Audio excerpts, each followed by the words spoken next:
हा अभंग संत शेख महम्मद महाराजांचा असून यात त्यांनी नरदेहाचे महत्त्व आणि सद्गुरूंची कृपा यांचे अत्यंत भावुक वर्णन केले आहे।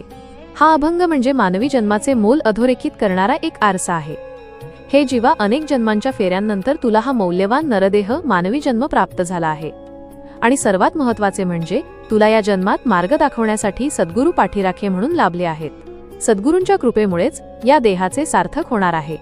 मानवी जन्माच्या आधी आपण 4 खाणींतून अंडज, जारज, स्वेदज आणि उद्भिज्ज म्हणजे अंडी, गर्भ, घाम आणि मातीतून जन्मणारे जीव प्रवास केला आहे। या 84 लक्ष योनींमधील प्रवास करताना सोसाव्या लागलेल्या यातना आणि दुःखे ही अपार अमर्याद आहेत। ती शब्दात सांगणे कठीण आहे। मागच्या जन्मांत भोगलेली ती दुःखे, तो संघर्ष आणि तो विरहाचा काळ जेव्हा मी आठवतो तेव्हा माझे हृदय भरून येते, गहिवर येतो, डोळ्यांत पाणी येते की किती कष्टानंतर मला हा आजचा भक्तीचा मार्ग सापडला आहे। मानवी जन्म हा वाया घालवण्यासाठी नाही, तर सद्गुरूंच्या मार्गदर्शनाखाली देवाच्या भक्तीसाठी आहे। ज्या अर्थी आपल्याला हा देह मिळाला आहे त्या अर्थी आपण नामस्मरणात वेळ घालवला पाहिजे।